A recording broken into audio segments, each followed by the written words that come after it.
मसीह में प्रिय भाइयों और बहनों, आज के सुसमाचार पर मनन करते समय मुझे अपने बचपन की दो घटनाएं याद आती हैं। पहली घटना तब की है जब मैं दूसरी कक्षा में पढ़ता था। एक बच्चे को कक्षा की गतिविधि के लिए एक कागज चाहिए था। उसने कक्षा में पूछा, क्या किसी के पास एक अतिरिक्त कागज है? क्या मुझे दे सकते हो? एक लड़की ने तुरंत उसे एक कागज दे दिया। शुरू में यह दयालुता का एक सुंदर कार्य लगा, लेकिन उसके बाद वह कक्षा के हर बच्चे के पास जाकर कहने लगी, देखो, वह जो कागज इस्तेमाल कर रहा है वह मैंने दिया है। मेरे पास एक अतिरिक्त कागज था, मैंने ही उसकी मदद की। वह चाहती थी कि सब लोग जाने कि उसने क्या किया है। धीरे धीरे कागज महत्वपूर्ण नहीं रहा, मदद महत्वपूर्ण नहीं रही, महत्वपूर्ण था लोगों का ध्यान। यह मुझे बचपन की एक और घटना की याद दिलाता है। एक पारिवारिक समारोह के बाद मैंने एक बच्चे को अपने मित्र से कहते सुना, मैंने जो चिकन तुम्हें दिया था वह वापस करो। निश्चित रूप से एक बार खाया हुआ भोजन वापस नहीं किया जा सकता, लेकिन बचपन से ही हम हिसाब रखते हैं। हम याद रखते हैं कि हमने क्या बांटा, हम याद रखते हैं कि हमने क्या दिया। हम चाहते हैं कि लोग जाने कि हमने क्या त्याग किया। इन घटनाओं पर हमें हंसी आ सकती है, क्योंकि इनमें हम स्वयं को देखते हैं। समस्या यह है कि हम बड़े होने पर भी पूरी तरह इससे मुक्त नहीं होते। बच्चे ध्यान चाहते हैं, बड़े भी चाहते हैं। बच्चे तालियां चाहते हैं, बड़े भी चाहते हैं। बच्चे प्रशंसा चाहते हैं, बड़े भी चाहते हैं। इसीलिए आज का सुसमाचार हमारे लिए इतना महत्वपूर्ण है। यीशु यहाँ बुराई करने के प्रलोभन की बात नहीं कर रहे हैं। वे भलाई को गलत कारणों से करने के प्रलोभन की बात कर रहे हैं। यीशु कहते हैं, सावधान रहो कि अपनी धार्मिकता लोगों को दिखाने के लिए उनके सामने न करो।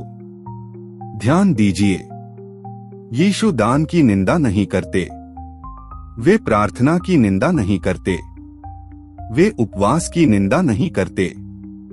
वास्तव में वे मानकर चलते हैं कि उनके शिष्य ये तीनों कार्य करेंगे। वे कहते हैं, जब तुम दान दो, जब तुम प्रार्थना करो, जब तुम उपवास करो। वे यदि नहीं कहते। समस्या यह नहीं है कि हम क्या करते हैं, समस्या यह है कि हम क्यों करते हैं। हृदय की भावना सबसे महत्वपूर्ण है। आज यीशु हमें पवित्र जीवन के 3 कुंजी प्रदान करते हैं, दान, प्रार्थना और उपवास। लेकिन ये कुंजियां तभी द्वार खोलती हैं जब उन्हें सही मनोभाव से उपयोग किया जाए, अन्यथा पवित्र कार्य भी प्रदर्शन बन जाते हैं। धार्मिक जीवन एक मंच बन जाता है और हम अभिनेता बन जाते हैं। इसीलिए यीशु फरीसियों को कपटी कहते हैं।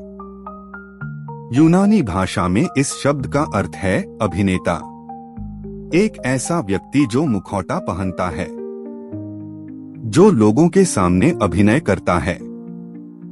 कपटी वह नहीं जो असफल हो जाता है। हम सब असफल होते हैं। कपटी वह है जो पवित्र बनने के बजाय पवित्र दिखाई देना चाहता है। प्रिय भाइयों और बहनों, आज हम में से प्रत्येक को स्वयं से एक प्रश्न पूछना चाहिए, मेरा दर्शक कौन है? क्या मैं लोगों की तालियों के लिए जी रहा हूं या पिता की मुस्कान के लिए? पहली कुंजी दान। दान का सही मनोभाव है विश्वास। जब हम उदारता पूर्वक देते हैं, तब हम कहते हैं, पिताजी, मैं आप पर भरोसा करता हूं। दुनिया हमें पकड़कर रखने की शिक्षा देती है। यीशु हमें हाथ खोलना सिखाते हैं। हर गुप्त दान विश्वास की एक घोषणा है। दूसरी कुंजी प्रार्थना। प्रार्थना का सही मनोभाव है समर्पण। प्रार्थना परमेश्वर को नहीं बदलती, प्रार्थना हमें बदलती है। प्रार्थना का अर्थ है कहना, पिताजी, मैं अपनी बुद्धि से अधिक आपकी बुद्धि पर भरोसा करता हूँ। आपकी इच्छा पूरी हो। संत तेरेसा अवीला ने कहा, प्रार्थना उस व्यक्ति के साथ अकेले रहना है जिसके बारे में हम जानते हैं कि वह हमसे प्रेम करता है। क्या सुंदर परिभाषा है। तीसरी कुंजी उपवास। उपवास का सही मनोभाव है विनम्रता। परमेश्वर को हमारी भूख प्रभावित नहीं करती, परमेश्वर हमारा हृदय चाहते हैं। उपवास हमें सिखाता है हम अपनी इच्छाओं के दास नहीं हैं। हमें आराम से अधिक परमेश्वर की आवश्यकता है। हर गुप्त त्याग कहता है, प्रभु मुझे यह नहीं बल्कि आप चाहिए।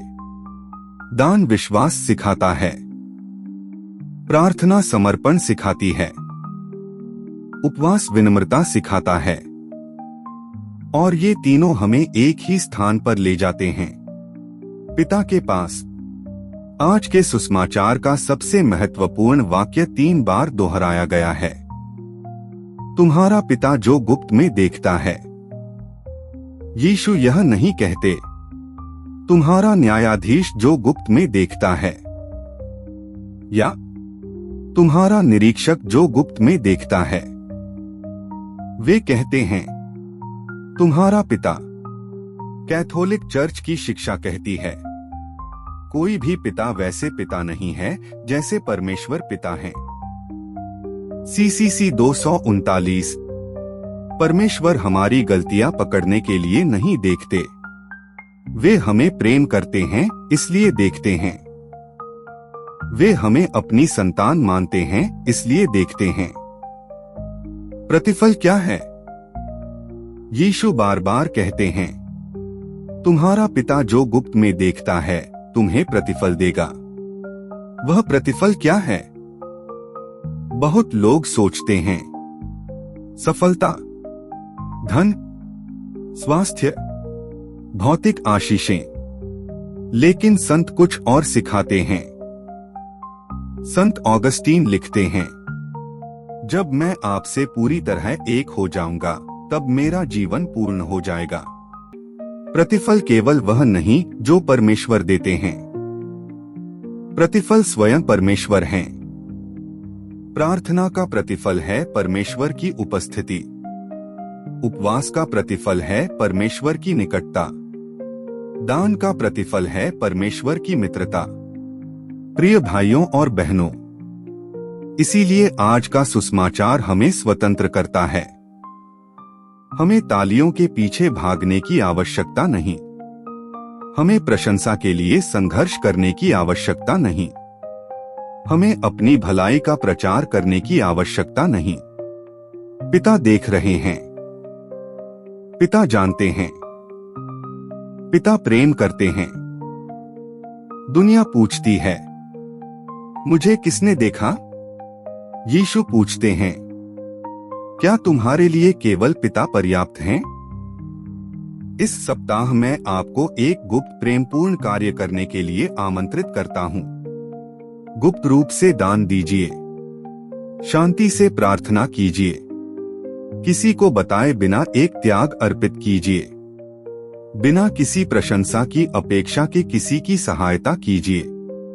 ऐसा कोई अच्छा कार्य कीजिए जिसे केवल परमेश्वर जानते हों, और फिर उसे परमेश्वर के हाथों में छोड़ दीजिए। पिता को अपना दर्शक बनाइए, पिता को अपना प्रतिफल बनाइए, क्योंकि कपटी व्यक्ति लोगों की तालियों के लिए जीता है, लेकिन सच्चा शिष्य पिता की मुस्कान के लिए जीता है। और जो पिता गुप्त में देखते हैं, वे प्रेम से किए गए किसी भी कार्य को कभी नहीं भूलते। आमीन।